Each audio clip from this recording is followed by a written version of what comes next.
Bom, em termos das relações comerciais do Brasil, a gente tem que... O primeiro ponto é pensar que tipo de inserção internacional o país tem. Né? O Brasil, existe um conjunto de teorias, né? A teoria que eu gosto para partir, o ponto de partida para isso, é a gente pensar numa espécie de arranjo internacional com diferentes papéis, a gente poder pensar em como agrupar esses diferentes países em diferentes papéis. Eu me alinho muito a uma tradição que surgiu no final dos anos 60, início dos anos 70, que tem como um dos principais autores o sociólogo Immanuel Wallerstein, que é a teoria dos sistemas mundo.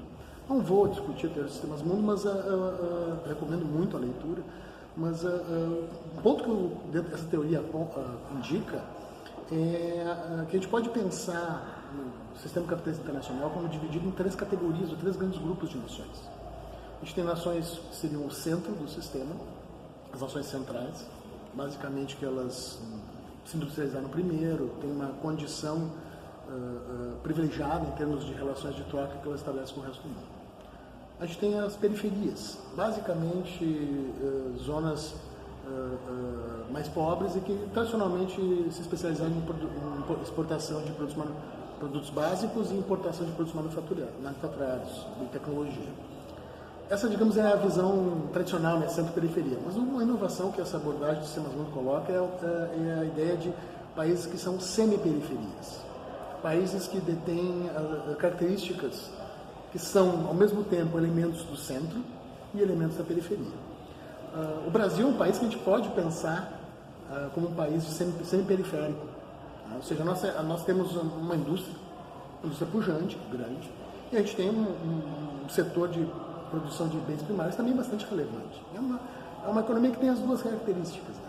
E a inserção dela se dá mais ou menos com base nessas contradições. Então, por exemplo, eu não friso tanto a questão da relação do Bolsonaro com os Estados Unidos, mas, por exemplo, nós exportamos muitas manufaturas para a América do Sul, para a América Latina. A gente estava num processo de aprimorar relações comerciais com a África. Ou seja, abrir espaço para exportações de maior valor agregado para esse país. A indústria automobilística brasileira vende bastante para a Argentina. A gente vende bastante equipamentos agrícolas para a Argentina. Então, esse é um elemento importante, ou seja, não descurar desses mercados. Em relação aos países centrais, a gente tem essa relação um pouco mais, com um caráter talvez um pouco mais periférico. A gente vende mais produtos primários. Nossa relação com a China também se situa muito nisso. Isso dado pelo próprio projeto de industrialização chinesa, projeto de concepção de desenvolvimento chinesa. Então nós exportamos para a China minério de ferro, soja, porco agora, com a crise do porco, com a praga do porco na China, cresceu muito a exportação de porco. Então, digamos assim, é multifocal, é uma relação com várias peculiaridades. No sentido da crise entre os Estados Unidos e a China, essa disputa comercial, a princípio, o Brasil vai continuar exportando para a China. Entende? A China ela vai continuar necessitando no processo de urbanização, que ela está vivendo, esse processo de desenvolvimento que ela está vendo, de matérias-primas. Ferro, soja, alimentos, como mencionei antes, casaca de porco. Então, não acredito que tenha grandes repercussões, entende? Esse elemento mesmo porque, tradicionalmente, historicamente, a América Latina viveu sempre um alinhamento muito mais próximo dos Estados Unidos que com a China. É evidente que tem fricções, né? É evidente que é um momento diferente, é inusitado o que a gente está vivendo em termos de política externa brasileira, né? Eu me lembro de um momento na nossa trajetória que tivesse esse tipo de estratégia de política externa que está sendo externada, mas ainda acho que não, do ponto de vista econômico, me preocuparia muito mais mesmo, com as recentes declarações do governo em relação à eleição argentina, em relação aos parceiros comerciais mais próximos, principalmente a questão da Argentina. Então, a gente tem declarações recentes sobre o processo eleitoral que está transcorrendo na Argentina, feitas pelo presidente brasileiro, acho que podem gerar mais desconforto, mais problemas, do que propriamente alguma rusga com a China ou com os Estados Unidos. Entende? Eu acho que os chineses vão continuar comprando à medida que eles precisam de mercadorias, e as mercadorias têm preços atrativos e os brasileiros desejam vender também o Brasil não vai deixar, e o setor do agronegócio, o setor exportador de mercados, não vai deixar de querer vender para os chineses. Então, a me parece que, óbvio, é uma fricção nova na economia internacional, né? Um momento de, talvez, como é que eu posso dizer, novo, porque tu tem um refluxo de uma defesa do livre comércio que, historicamente, os americanos, pelo menos nos anos 70, têm adotado uma postura muito acirrada em relação à defesa do livre comércio. Justamente os americanos estão invertendo essa narrativa, né? Isso é também uma coisa nova, um momento diferente. Mas eu não acredito que a gente vai ver esses impactos no balanço de pagamentos brasileiro. Talvez o que eu acho que mais que a gente tem que ter mais atenção são nas nossas exportações manufatureiras. Sem dúvida, não são da mesma magnitude, mas são um veículo importante também para o país. Né? E isso se associa com a gente pensar nossa relação com a Argentina, nossa relação com a Bolívia, nossa relação com a própria Venezuela, no sentido que a Venezuela em algum momento vai se estabilizar, se vão ficar algumas sequelas desse momento de estabilidade na nossa relação com a Venezuela, né? Também uma retórica um tanto quanto forte, que não é condizente com a tradição diplomática brasileira, que sempre foi muito cuidadosa, né?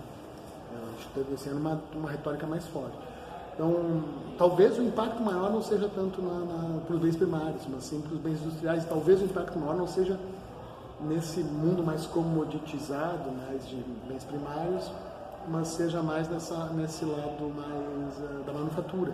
Em certo sentido, talvez a atenção não seja tanto no nosso lado periférico. Então, a tendência que o nosso papel periférico ele vai continuar. A preocupação que eu tenho é a gente reduzir espaços do nosso papel parecido com o centro, entendeu? Nosso papel sempre periférico, que é também não só exportar para os primários, não só estar preocupado com a produção primária, mas estar preocupado com a questão da manufatura, com a questão da indústria. Eu acho que me parece que minha preocupação é mais nesse sentido que no sentido de uma possível ruptura dos fluxos comerciais chineses, que seria, sem dúvida, seria muito ruim. Não me parece que os chineses estejam sinalizando isso.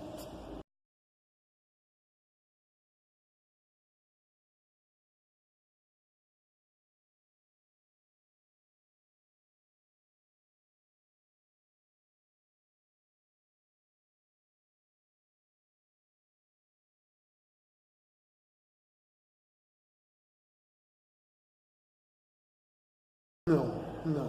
Eu acho que a economia funciona com estabilidade política. Qualquer instabilidade política vai te levar sempre a retrair investimento, a postergar a tomada de decisão. Tá? Então ele foi negativo. Tá? A gente escreveu até um texto com alguns colegas sobre isso. É evidente que tu coloca na pergunta, eu concordo. O governo Dilma ele enfraqueceu muito politicamente. Né? Eu acho que não é um processo, tá? Eu acho que o primeiro governo Dilma teve muitos problemas, coisa que às vezes nesse processo a gente perdeu um pouco de vista. Eu creio que é evidente que algumas atitudes, algumas decisões, principalmente o ajuste fiscal que ela promoveu em 2015, imediato após a eleição, se tu for ver aquele ajuste fiscal, a maneira como ele foi concebido, ele não era consistente com o que foi proposto na campanha eleitoral. Promoveu uma séria alienação de vários setores que provavelmente votaram na Dilma no final de 2014 e que, de certa maneira, removeram seu apoio posterior a isso, na medida que o governo lançou um ajuste fiscal bastante recessivo na economia. Né? Minha visão é que o impeachment da Dilma, o sentido desse impeachment não era necessariamente de resolver a questão econômica, acho que muito mais era solucionar a crise política que se instalou. Minha impressão é que existia uma expectativa do setor que a gente poderia chamar do sistema político, da estrutura política da nova república, que o PMDB, os partidos que estão no poder, ou estruturaram o nosso sistema de poder a partir da democratização, e com a remoção da Dilma, estabilizar o cenário político. Acho que essa é a ideia. Acho que esses grupos pensavam ou cogitavam uma hipótese que, derrubando, submetendo a Dilma ao processo de impeachment, excluindo ela do poder, poderia ter uma estabilização do sistema político nacional. Essa é uma expectativa, se a gente for lembrar do que se escrevia na época. Né? Remove a presidenta, estabiliza politicamente e a gente retoma o processo. De fato, isso não aconteceu. Né? Não aconteceu tanto, por um lado, pela continuidade, pelas deficiências do governo Temer, no sentido político, inclusive de legitimidade, é um problema nisso, e pela própria incompetência do governo Temer em recuperar a economia.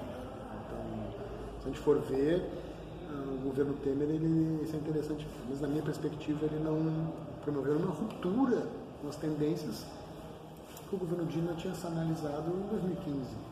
Não existe uma descontinuidade em termos de ajuste fiscal, reformas de redução de gastos públicos, etc. Então, foi uma situação autoimposta, na minha percepção, uma crise autoimposta pelo governo Dilma e de certa maneira teve continuidade do governo Temer. Mas eu não acredito assim que impeachment colaborou. Eu acho que tinha expectativa de colaborar. Só que esse processo não se manifestou, não amadureceu.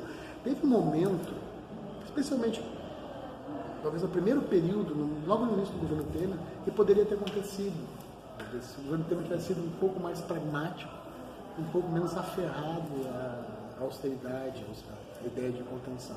Se eu te lembrar, no imediato do governo Temer teve algumas ações, como por exemplo a liberação do FGTS, e se tu olha os dados ali, parecia que ia dar uma melhorada. Talvez se ele tivesse tido um sucesso de obter essa legitimidade, ele não tinha, do ponto de vista político, através de uma performance econômica mais efetiva, mais bem sucedida, talvez pudesse ter dado certo, mas não foi o que aconteceu. Então, há que se ter em mente sempre que, apesar do processo de impeachment, o governo Temer carecia de legitimidade. O processo de impeachment não foi foi um processo distinto do processo do Fernando Collor de Mello. O Fernando Collor de Mello é um governo que se isolou de maneira absoluta. O governo Dilma se isolou também, mas ele continha um conjunto de apoiadores que, inclusive, questionavam bastante intensidade as bases legais do processo de impeachment. Não é diferente do Collor. Então, se eu te lembrar, o Itamar Franco, quando assume após o Collor, ele tem uma legitimidade social, ele inicia algumas reformas, o início, o germe do Plano Real está lá no governo do Itamar Franco. Não é o caso do governo Temer. Então ele teve essa dificuldade de preservar a legitimidade. Talvez tivesse tido sucesso comum, mas isso aí é contrafactual, a gente não aconteceu. Né?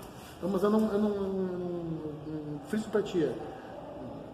Minha percepção é que para a economia funcionar, para a economia avançar, para ter investimento, ter uma retomada dinâmica, estabilidade é uma condição fundamental. Por quê? Porque a estabilidade te dá segurança de tomar, no processo de tomar decisão, de investimento, de dispêndio. Então, se tu está instável, assumo um novo governo, não sei o que vai fazer, vai funcionar, não sei, eu vou postergar a decisão. Logo a economia tende a não retomar.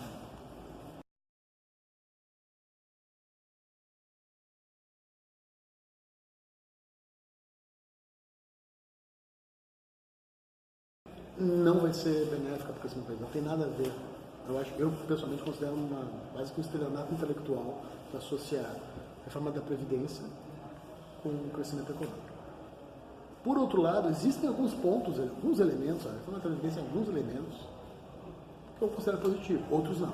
Tá? Eu acho que tentar organizar esse pensamento. Vamos pensar primeiro no que eu poderia citar de positivo na reforma da Previdência. O problema que a gente tem, o elemento que a gente tem grave no Brasil é uma elevada regressividade, incidência de impostos e benefícios. Existe um componente da reforma da Previdência que é aumentar a contribuição dos servidores públicos para a constituição das reservas de aposentadoria e mudar o sistema de remuneração dos servidores públicos. Acho que isso é correto. Por quê? Porque a gente tem, não são todos servidores, evidentemente que não, mas tem um contingente de servidores que ganha muito e contribui pouco. Tem que aumentar a contribuição. E se tem uma progressividade nas contribuições, por exemplo, o servidor ganha 40 mil reais, tem que pagar mais, tem mais. Esse elemento é uma questão de justiça distributiva, principalmente nesses estratos mais privilegiados. Então, um elemento, certo, não é um elemento majoritário. Do ponto de vista geral, seja no setor privado, é um problema, entende? Porque o nosso país é muito desigual. Então, eu me imagino trabalhando com 75 anos. O trabalho que eu faço é viável. Um trabalhador que gasta seu corpo, sua energia muscular, esse trabalhador vai ter muita dificuldade de aposentar. Os trabalhadores de baixa renda, em geral, transitam entre o mercado formal e o mercado informal. Eles têm mais dificuldade de se aposentar. De qualquer sorte, um sistema previdenciário, e assumindo que a gente não vai ter capitalização, isso sim seria um absurdo total.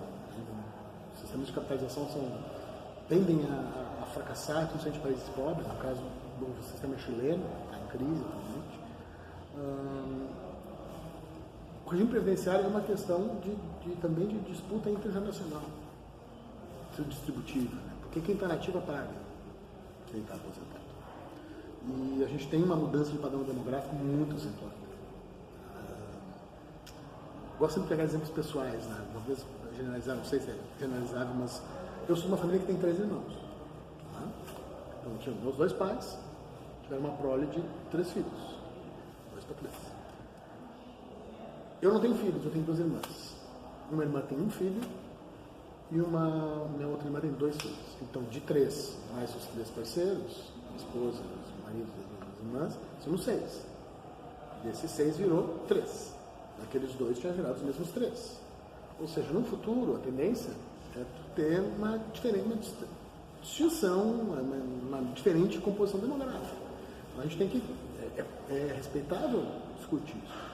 Agora, do ponto de vista de um país como o nosso, a Previdência tem um caráter muito importante de redistributivo. Durante um país que tem muita desigualdade social. Então, a minha percepção dos termos que está sendo colocada, a reforma, né, a celeridade do processo, não me parece assim, não me parece que tende a ter essa função efetiva de reduzir a renda de setores menos privilegiados com menores salários. Então, é uma questão complexa, existem questões institucionais muito complexas, tá? Porque como é que a gente cria uma lei que vai aplicar para alguns e não vai aplicar para outros, existem dilemas. Tá? Agora, por outro lado, sim, a gente sempre tem em mente que a remuneração dos idosos vão ser pagas pelas gerações que estão trabalhando na ativa. É a ideia de um sistema de solidariedade intergeracional, né? Entre gerações. Eu acho uma ideia boa, mas aí a gente tem que, como sociedade, definir qual é o tamanho dessa carga. Talvez com um debate um pouco mais qualificado, um pouco mais reflexivo do que esse. E aí eu entro no segundo ponto da tua pergunta. Por quê? Porque é uma fantasia se achar que o crescimento econômico do ano que vem vai ser influenciado por uma reforma cuja maturação dos resultados vai se dar em lugares pós 10, 8 anos. Não faz sentido. Agora, retoricamente, esse argumento é usado para quê? Para acelerar o processo, queimar etapas. A gente não tem que responder perguntas incômodas. Essa é a minha percepção. Agora, crescimento, de jeito nenhum. A ideia do crescimento como associado à reforma da Previdência, ela vai estar vinculada a algumas questões, a gente pode pensar da teoria neoclássica, das expectativas racionais, mas não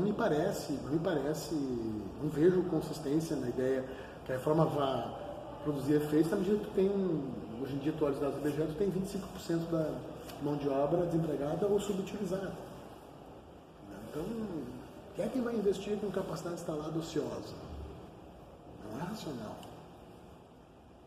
Pode ter um efeito, outro, mas não vejo como uma relação causa-efeito.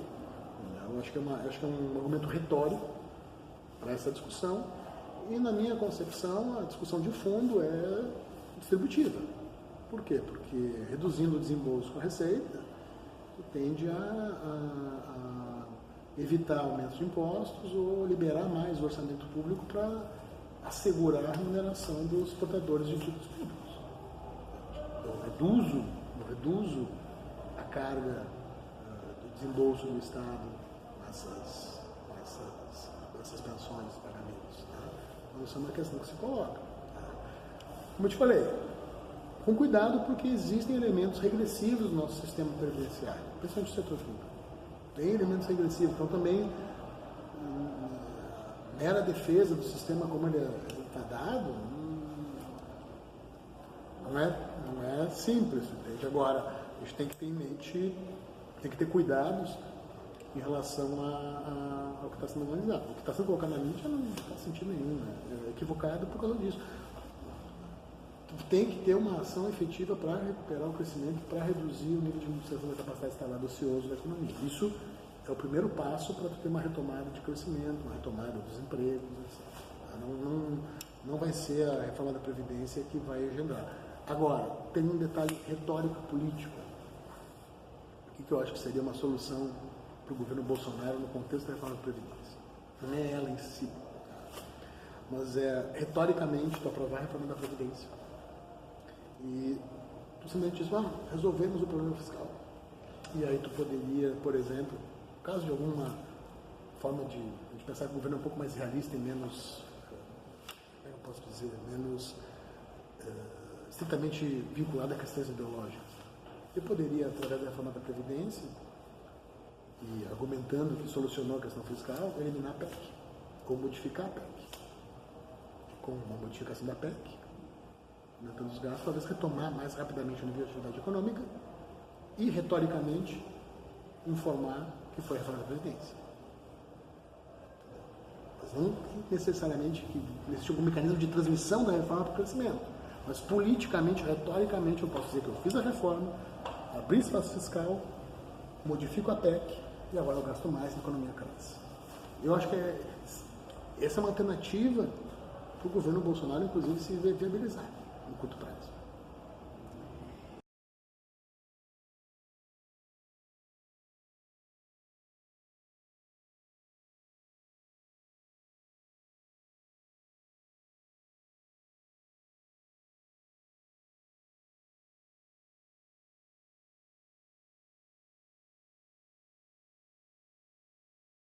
O aumento do salário mínimo, ou a década inclusiva, ela está baseada numa ideia, um fenômeno que aconteceu no Brasil, dada o boom das commodities, uma situação da economia internacional extraordinária, no início dos anos 2000, numa capacidade de compatibilização. Não foi só o salário que subiu no período do governo Lula. Os lucros subiram também. Lucros e salários subiram juntos, principalmente, basicamente até 2011. Os dados mostram isso. Isso permitiu uma conciliação, na qual subiam salários e subiu a taxa de lucro. A partir da mudança do cenário internacional, isso se inverteu. Na minha visão, isso é a raiz da crise que a gente vive, do colapso dos governos PT, etc. Tá? Então, o primeiro ponto é pensar isso. Os dois subiram. O que aconteceu quando essa conjuntura se inverteu? Se tu olha os dados, o salário brasileiro continuou subindo e subindo acima da produtividade do trabalho. O que a gente está assistindo hoje, principalmente a partir de 2015, é uma espécie de reação a essa subida dos salários e políticas, como a gente falou da Previdência antes, e agora na reforma trabalhista, que visam o quê? Visam reduzir o custo do trabalho e permitir que agora eu tenha uma nova forma de apropriação dos ganhos de produtividade do capital. Então, minha visão é sim, só que principalmente associado com a ideia que eu faço a reforma de maneira me habilitar a me apropriar mais do produto que eu trabalho, da produto que eu trabalho. Então, ela vai ter efeitos, mas pode até, em uma condição normal, poderia até ter ou não ter. O grande problema é que não existem relações monocausais. Quando a gente está pensando na economia,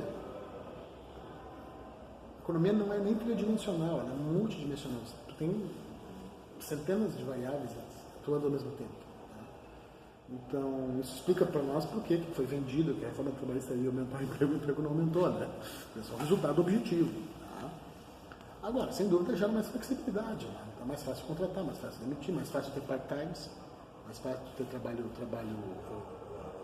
tu ter um emprego, mas ter um emprego com uma renda menor, porque o teu emprego é intermitente, ou trabalho alguns turnos. Né? Talvez, poderia cogitar, talvez, uma hipótese, teria que olhar os dados, mas talvez facilite o acesso ao trabalho de um jovem estudante, por causa dessa mobilidade específica para esse segmento. Já o jovem tem dificuldade de inserção no mercado de trabalho. Contratos mais flexíveis poderiam permitir isso. Agora, o resultado líquido é reduzir fazer movimento dentro do conflito distributivo, de maneira que trabalhadores se apropriem menos e as empresas se apropriem mais. É uma lógica que já foi usada no Brasil e às vezes até pode gerar crescimento. Milagre econômico, não nesses termos, né, mas o milagre econômico da ditadura militar também compactava e restringia a possibilidade dos trabalhadores se apropriarem de mais dos bens de produtividade.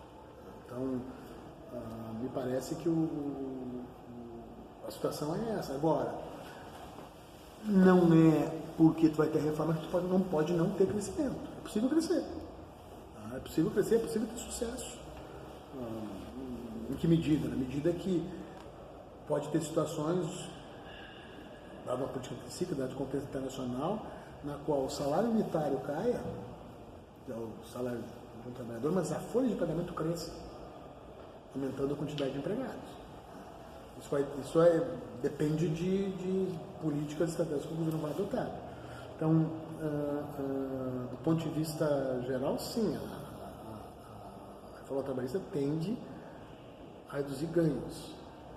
Ela vai gerar mais emprego? Depende de qual estratégia associada vai ser adotada pelo governo. Então, se a gente começa a somar os pontos e enxergar que tu tem uma forte ênfase em extração de recursos naturais, tem uma economia que está cada vez mais centrada em serviços. Só que serviços que têm valores salariais menores. Tem uma indústria que está encolhendo. Não vai gerar emprego. Talvez poderia argumentar que a reforma teve emprego num contexto de crescimento onde tu tivesse incentivo, alguma forma de política anticíclica que gerasse demanda, gerasse atividade econômica. Então ela per se, o que ela gera mais flexibilidade no mercado de trabalho e a possibilidade de as empresas elas ajustarem a demanda de mão de obra de maneira mais próxima ao que elas efetivamente necessitam, reduzindo alguns espaços vazios. Entende? Vou te dar um exemplo. Se eu contrato alguém por 40 horas, mas eu tenho uma certa flutuações na minha demanda, os ritmos de trabalho desse trabalhador podem ser distintos. Ele pode trabalhar muito nas manhãs, muito nas tardes e pouco nas manhãs. Então, com a reforma, eu posso contratar alguém só para trabalhar no turno que eu quero. Isso aí, sem dúvida, me permite que a empresa se aproprie mais da produtividade de trabalho do trabalhador. Então, mais nesse sentido, mais nessa ideia. Mas, sem dúvida, é uma forma de baratear o custo do trabalho. Essencialmente é isso. Se é baratear o custo do trabalho, é reduzir o desembolso que tu tem para o trabalhador. É evidente que tem que sempre tomar cuidado, porque alguns setores específicos, podem até se beneficiar. Você fala um pouco do pessoal da tecnologia. É possível tu ter alguns setores que se beneficiem. Agora, o grosso da força de trabalho brasileira, ela como é que eu vou te dizer, ela tende a estar num ambiente um mercado mais áspero, um mercado mais difícil de trabalhar. Pelo menos é isso que está aparecendo nesse momento. Tanto que a reforma trabalhista não entregou o que ela foi prometido.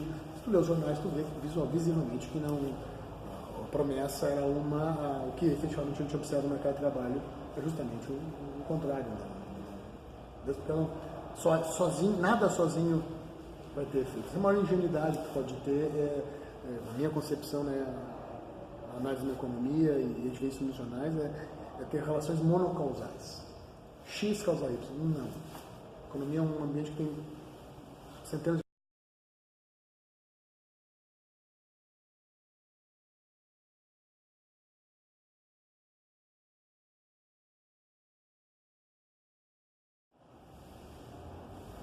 se dilui no tempo, defasado, diferido no tempo, ao longo do tempo.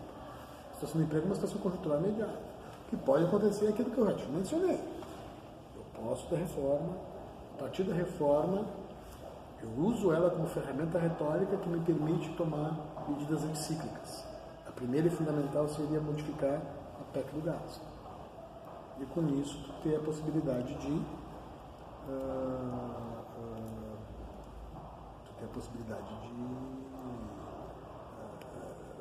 induzir um aumento da atividade econômica. Isso é possível de acontecer. Na verdade, é evidente que vai ter uso retórico, mas é bom que acontecesse porque remediaria o sofrimento. Essa é uma dimensão, quando a gente fala do desemprego, que a gente perde de vista, de uma série de danos sociais, psicológicos, emocionais, familiares, se gera uma vasta contingente populacional, muitas vezes não aparece, perde de vista isso. O desemprego, ele desempodera a pessoa, mexe com a autoestima, desarticula arranjos familiares. O desemprego é um veneno, é inconcebível para mim de tolerar uma sociedade que convive com as taxas que a gente está tendo. Não entra na minha cabeça. É muito grave do ponto de vista social. É muito disruptivo. E tem um terceiro ponto ainda para chamar a atenção. Quanto mais tempo tu fica desempregado, mais tempo tu tende a continuar desempregado, mais tempo tu tende a perder competências, perder habilidades, perder capacitações que te permitem preservar a qualidade do emprego anterior que tu tinha. Então, o desemprego de longa duração, que é o que a gente está vivendo, porque a crise começou em 2015, então existem pessoas que estão há muito tempo desempregadas, é muito grave. Porque mesmo no aquecimento da economia, provavelmente a inserção dessas pessoas vai ser em posições muito desqualificadas, porque se afastaram do mercado de trabalho, perderam competências. Então, a situação é muito grave. Tomara que alguma ação seja feita no sentido de acelerar. Os danos sociais são realmente muito sofrimento social é gerado.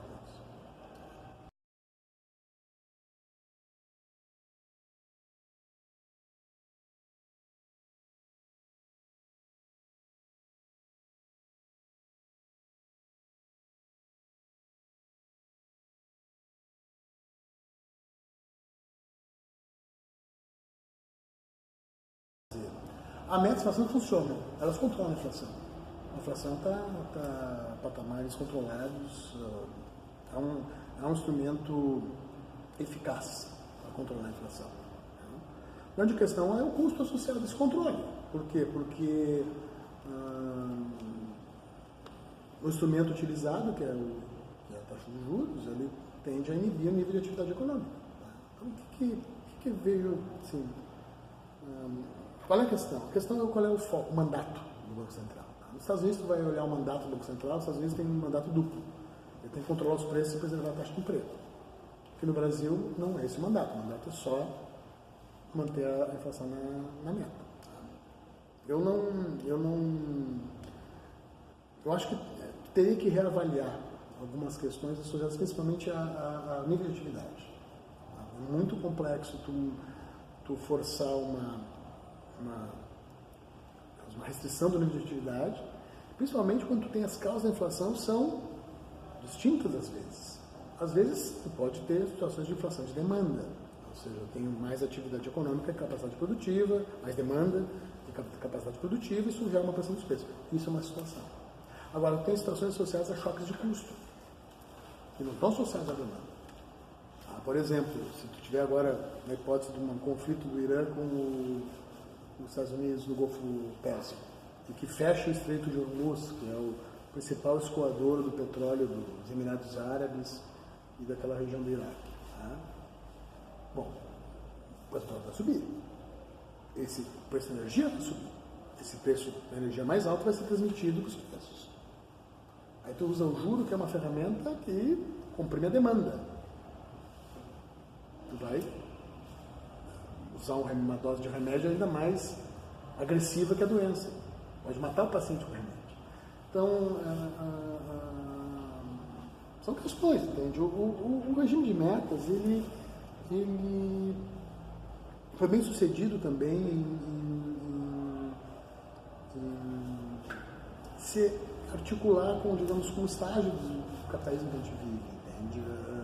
O regime de metas, ele te dá muita previsibilidade, principalmente para vistas de manutenção dos seus rendimentos. Tende, à medida que tu cria uma segurança com esse regime de metas, tende a ter uma segurança de quais serão os rendimentos reais, principalmente os rentistas. Se eu tenho uma aplicação, um juro nominal de, sei lá, chutar aí, que seja 8%, e minha taxa de inflação é 6,5%, eu sei que eu ganho 1,5% real. Interessante. E isso permite com que tu tenha bem claro para a sociedade qual é a taxa de lucro mínima. Porque, digamos, qualquer empreendimento que eu faça, eu vou comparar com o lucro real que eu obtenho no mercado financeiro. Então, ele é funcional. Principalmente para o funcionamento de uma economia financiarizada, com muito rentismo, etc. Agora, a custa disso é a redução do nível de atividade. Provavelmente isso é uma perspectiva bastante, sei lá, não é a visão dominante, mas teria que pensar em como permitir mais instrumentos que não fossem não tivessem tantos efeitos recessivos na economia. O problema do regime de metas é esse. Evidente que hoje em dia tu enxerga isso, inclusive, numa situação como a atual, na qual o Banco Central não reduz a taxa de juros, num contexto que o nível de atividade está deprimido, o desemprego está alto, dificilmente alguém vai cogitar de aumentar preço, porque eu tenho capacidade ociosa, pouco provável, mas eu estou sob o risco de tomar um choque de custos. Ou seja, a gente pode estar numa situação na qual a economia brasileira está deprimida, eu tenho um choque de energia, por exemplo, e esse choque de energia ser transmitido nos preços. É aumentar mais a taxa de juros, mas tive uma economia deprimida. Então, talvez o arsenal de ferramentas tenha que ser um pouco mais diversificado por parte do governo. Tá?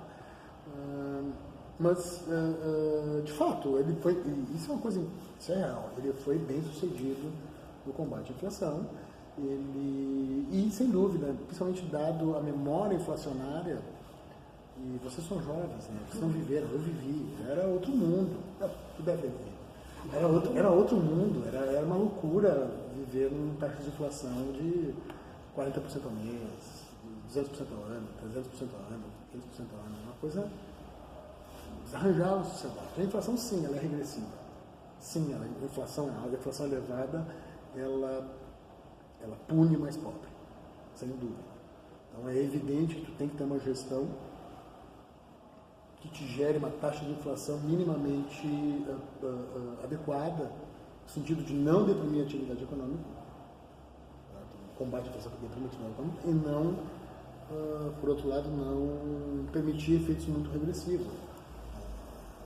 A inflação ela é um imposto e ela ataca e fere principalmente os mais pobres. Então não é uma questão não existe uma questão de defender a inflação ou ser contra a inflação. A questão só é que a gente tem que encontrar um ajuste fino que permita estabilidade, equidade distributiva e crescimento. E na verdade isso é difícil, mas países que são bem sucedidos eles conseguem isso. Então, essa é uma questão e o debate recente que eu tenho visto está muito centrado também nessa discussão sobre essa lógica do sistema de metas e dos limites ao crescimento que o sistema de metas tem imposto para a economia brasileira. Mas é isso, funciona. Funcionar, funciona.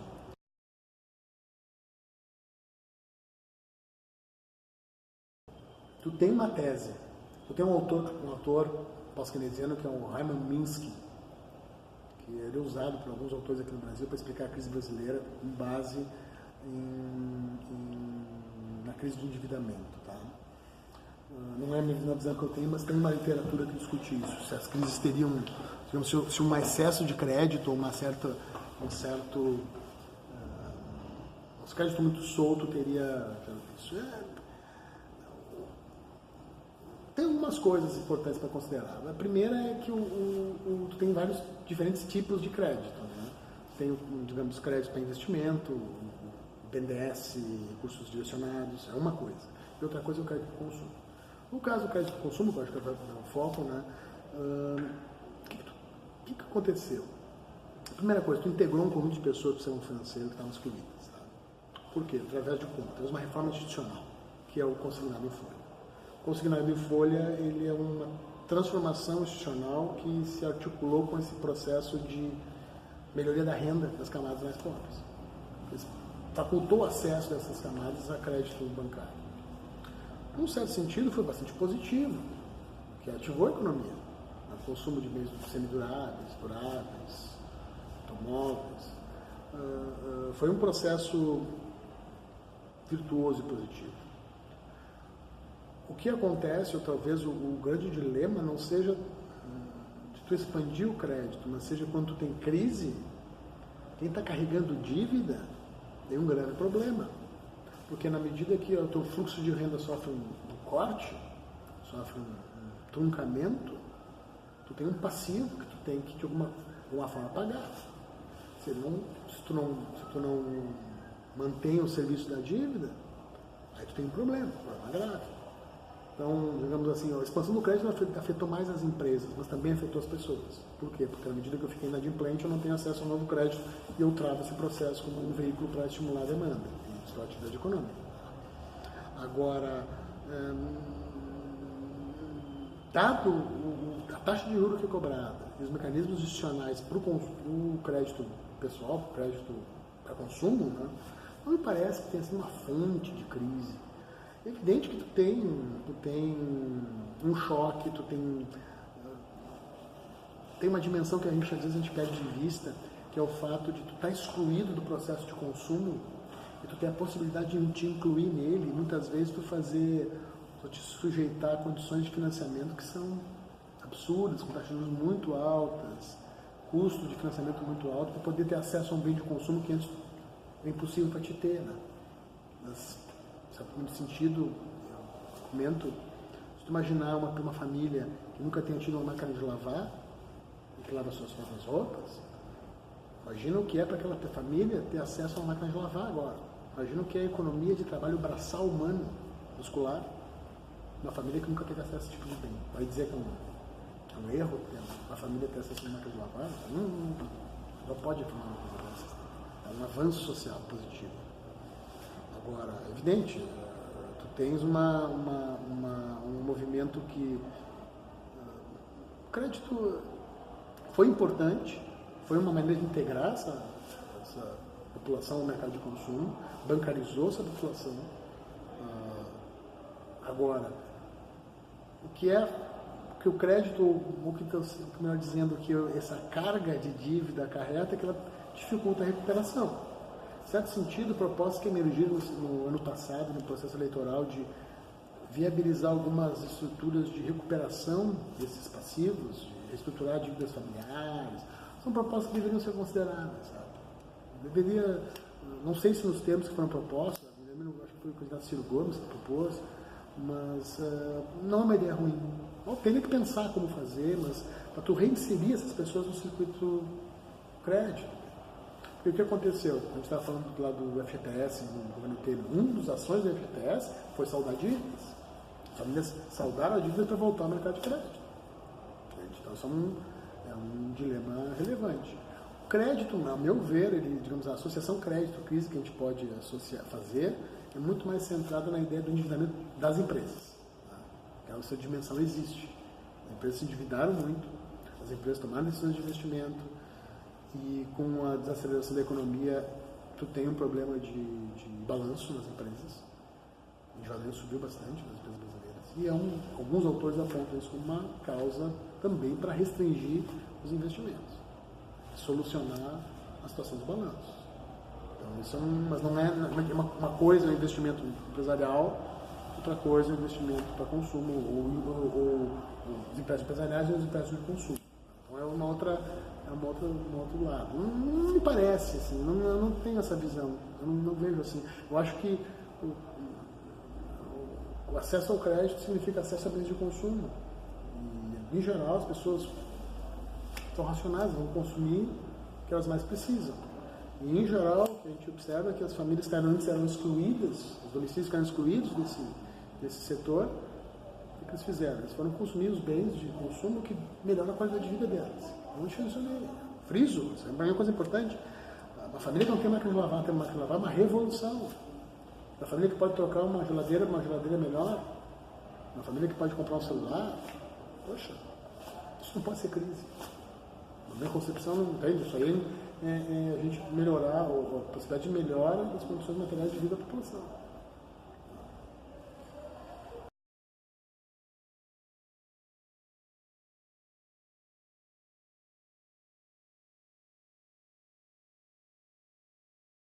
Essa é a ideia do crowding out.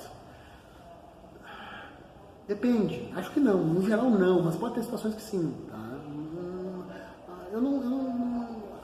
A ideia do crowding out, qual é o problema dessas análises? Elas são análises agregadas. Tá? Depende, pode ter situações de crowding in do investimento privado. Do investimento público do investimento privado. Eu posso construir uma estrada e isso viabilizar um empreendimento de uma empresa.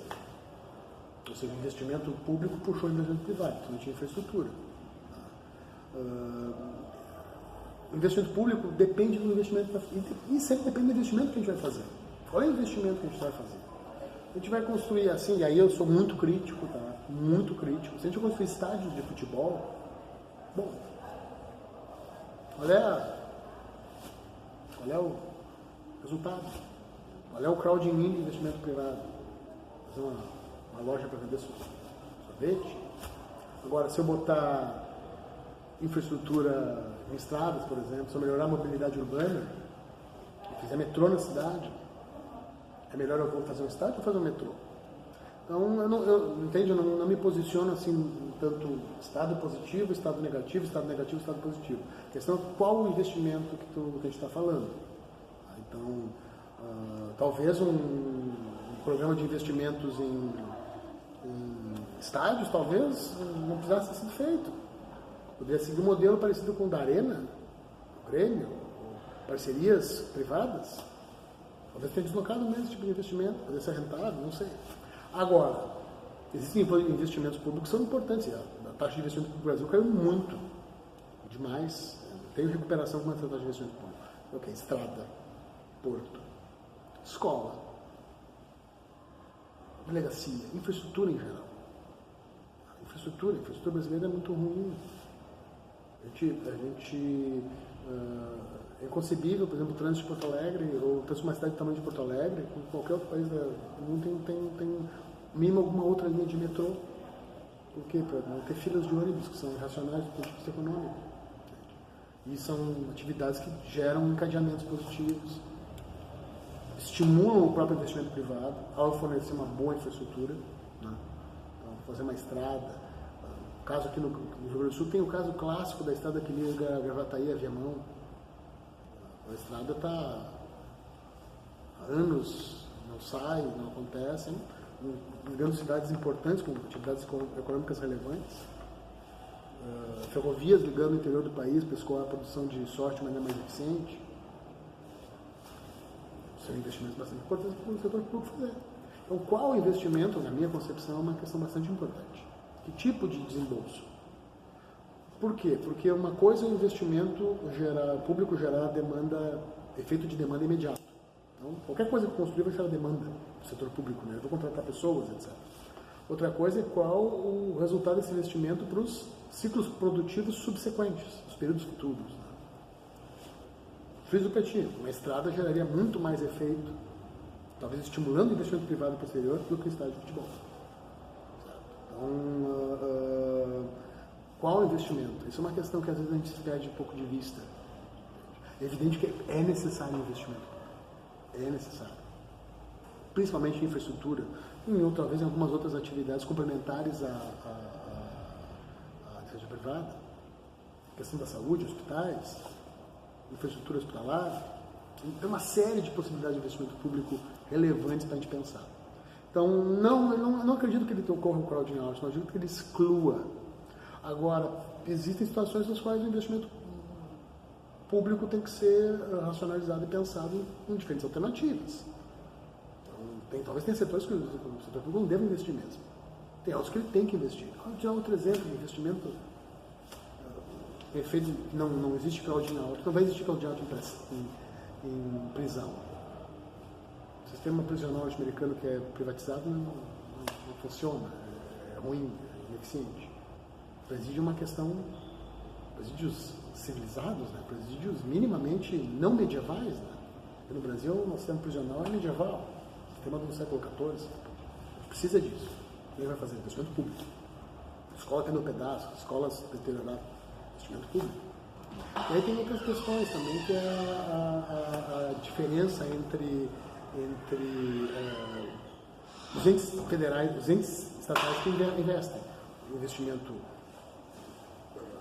municipal, estadual, federal. Também tem peculiaridades.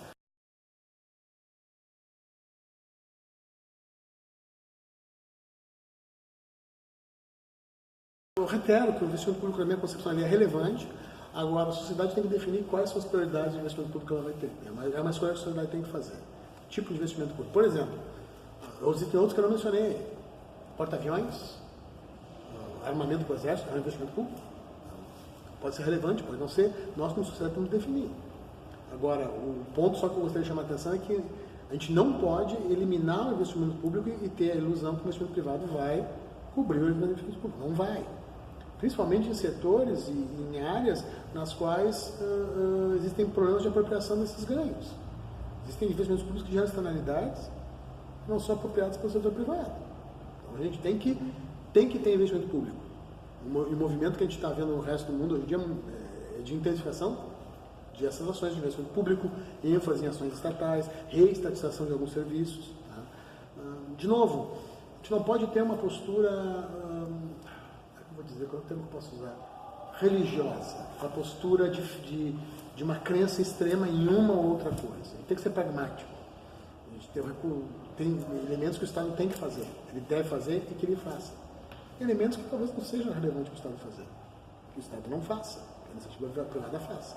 Eu friso, é meio chato isso, mas eu friso que o episódio dos estádios da Copa do Mundo é uma questão que esse tipo de investimento em algumas coisas são questionáveis. Tem que pensar que tipo de desembolso a gente quer como sociedade. É evidente, eu acho que a gente concorda que a gente quer melhor educação, melhor saúde, melhor infraestrutura, mobilidade urbana, segurança. Segurança no sentido de ter estratégias de recuperação dos presos, isso, com condições dignas. Então, eu acho que esses elementos assim, associados ao investimento público não vão ser substituídos. Agora, depende da situação, mas acho que não é uma ilusão imaginar que tu vai prescindir da decisão de investimento do Estado para uma economia. Isso aí é ficcional, não existe.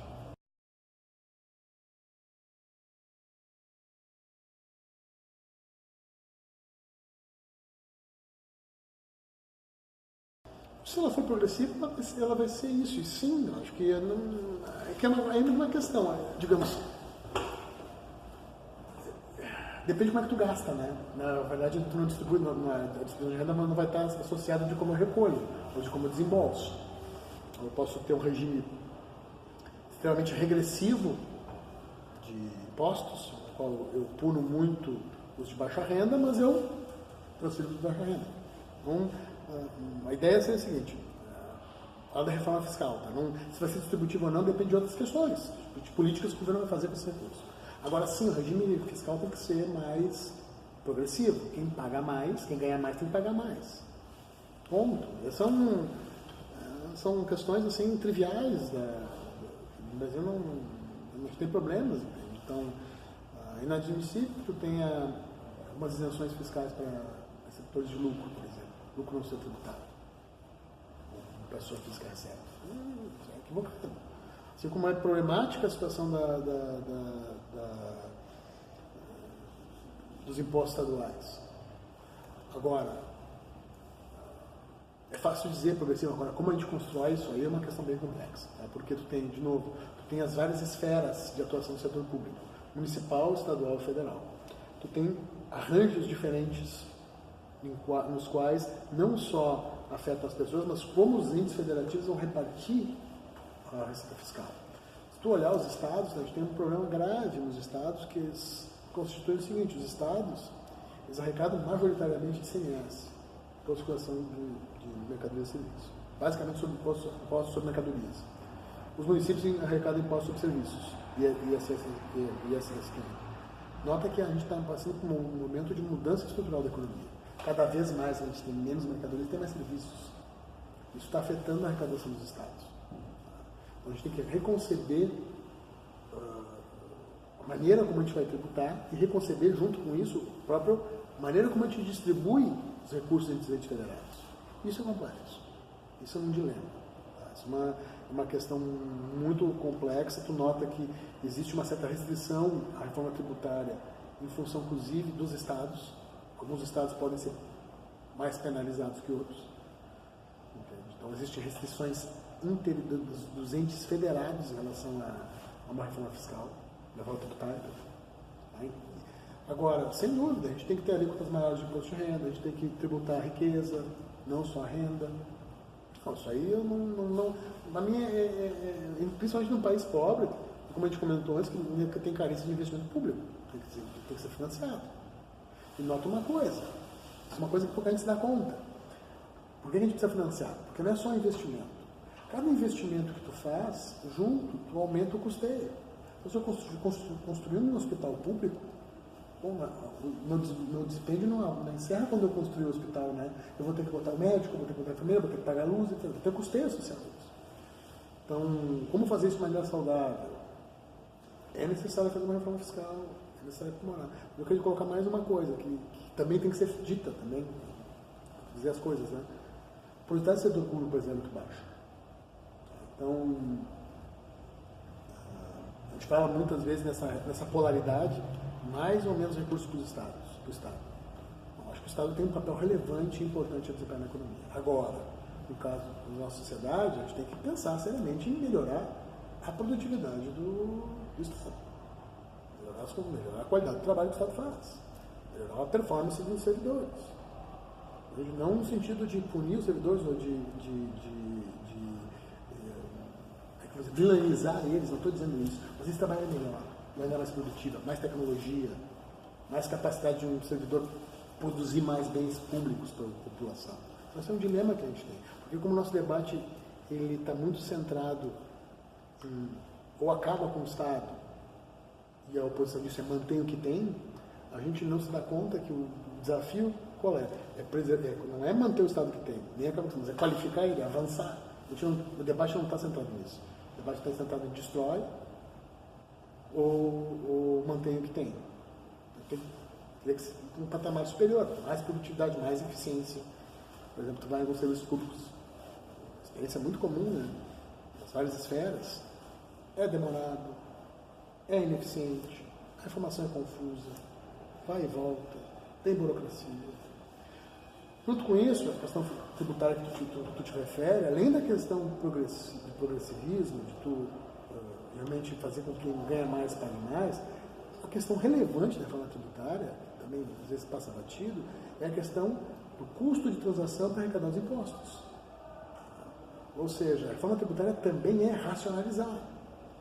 Quem já teve contato com uma empresa, no setor que é responsável por isso, o custo que uma empresa incorre para recolher impostos, para fazer os procedimentos, para fazer os registros, é muito alto. Então, além de sim ser progressivo, além de sim quem ganha mais paga mais, também racionalizar para me fazer poder arrecadar mais fácil. Eu quero pagar os impostos, pagar de maneira mais fácil. Então tem uma série de impostos diferentes, uma série de burocracias associadas que deveriam ser utilizadas. Para aumentar, inclusive, a produtividade. E para tu pode manter ou aumentar a arrecadação, talvez até preservando ou reduzindo o custo da empresa de transação. para essa arrecadação. É uma coisa para se pensar. Aí é que avaliar, mas conversando com pessoas das empresas, nota muito isso. As pessoas têm muita... Não é só o patamar do imposto, só que inclusive é a forma de arrecadar, os riscos associados de cometer um erro. Então, e principalmente para os pequenos negócios. Né? Por quê? Porque uma empresa grande eu tenho condição de inserir uma estrutura, agora um pequeno negócio, uma pequena loja, um pequeno empreendimento, o ônus para esse empresário também cresce. O país avançou, há que se reconhecer que o país avançou, o MEI, Simples, avançou. Eu acho que a gente pode tentar pensar em avançar mais numa reforma dessa. Agora, uma reforma tributária necessária, claro que é. Então, o sistema fiscal está defasado. O sistema tributário ele precisa ser aprimorado, precisa ser modernizado. Isso é independente de qualquer... Isso é interessante, independente de qualquer visão de mundo, alguma reforma precisa. Agora, a grande questão é qual visão de mundo vai informar a reforma real que vai acontecer. Então, isso aí é uma coisa que a gente tem que estar atento. Agora, sim, ela pode ser favorável à distribuição de renda na medida que ela seja progressiva e ela, de fato, ela insista em tributar mais quem tem maior capacidade de pagamento.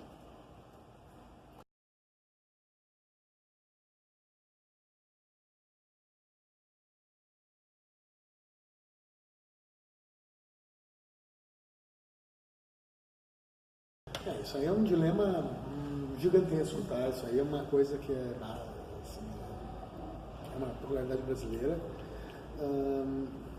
A primeira questão é a estrutura oligopólica que vocês apontam, então eu concordo. O oligopólio ajuda a essa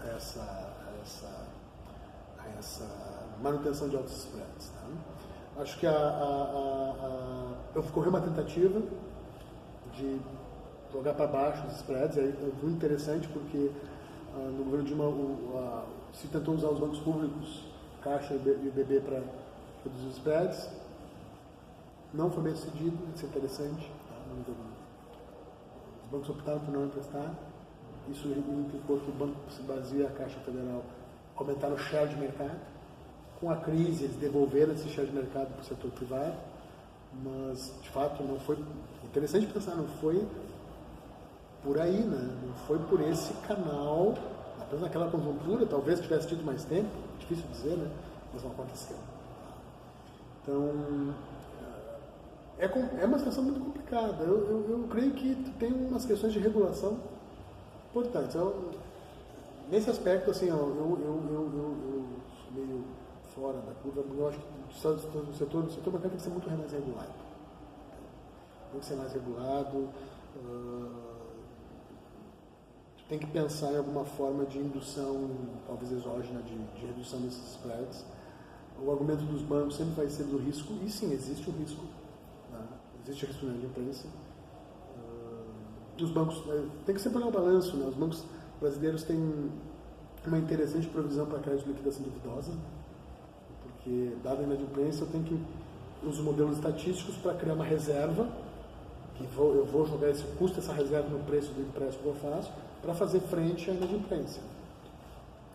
Mas talvez, essa é uma discussão que a gente tem tendo, talvez a fonte dessa mudança dos spreads no setor bancário brasileiro não venha nem por aí, seja a própria tecnologia, tá? Com as fintechs, as estratégias de crédito mais atomizadas, essas financeiras eletrônicas, talvez por aí eu possa abalar ou reduzir os spreads, principalmente, digamos, com a medida que tiver um aprendizado no uso dessas tecnologias. Tá? Agora, é difícil porque o setor bancário brasileiro é muito pequeno e ele é muito, e tem uma questão também, ele é muito protegido à entrada, tem barreiras à entrada do setor bancário brasileiro. É difícil a gente imaginar hoje, no atual conjuntura do setor financeiro brasileiro, tu entrar um player do porte de não vou nem dizer do Itaú, mas do Banco Santander. Poxa, qual é o banco que teria capacidade de gerar uma capilaridade como um Banco Santander? Quem faria esse investimento inicial? Não tem. O ciclo de grandes privatizações e consolidações do sistema parece ter se encerrado. Não sobraram muito mais bancos para serem comprados. Então, me parece que é difícil tu imaginar aumentar a concorrência pelo canal do sistema bancário como ele é concebido, entendeu? Agora, formas alternativas, formas associadas a novas tecnologias, talvez seja por aí. Agora, um mérito do sistema bancário brasileiro e a força dele resiste nisso, ele preserva a margem. É um setor que consegue preservar a sua margem. Então, é impressionante a capacidade dos bancos de preservar os prédios, preservar a rentabilidade deles. Né? É evidente que existem aspectos institucionais. O setor financeiro é um setor relevante e poderoso, e se empoderou ao longo das últimas décadas, mais ainda. Então, parece que tu tem algum conjunto de restrições que impedem essa queda e não me parece que tu tenha condição de modificar isso. Estava me lembrando aqui, em geral, se for ver, não sei se você não deve conhecer, mas em microeconomia a gente tem alguns modelos de oligopólio. Tem o modelo de Cournot e de certa maneira, talvez os bancos tenham... No ponto seguinte, o poder de oligopólio deles é muito forte. Eles, apesar de... É difícil dizer se eles atuam... Como são poucos, tu atua de uma maneira muito parecida com uma condenação. Né? É difícil baixar. O único episódio que a gente teve foi esse. E baixou, e o interessante de pensar é isso. Os mecanismos usuais que a gente pensa no mercado não funcionaram. Porque baixou o juro, os bancos privados não baixaram os juros, eles optaram por reduzir o share deles de mercado. E o Banco do Brasil e a Caixa ampliaram a atuação. Essa foi a visão dos bancos. Então, um setor muito peculiar nesse aspecto. Então, talvez pensar em relações concorrenciais de maneira muito esquematizada, modelos mais convencionais, talvez não seja... não nos ajude a entender o que acontece no setor financeiro. Então, mas eu acho que a tecnologia talvez abra um futuro.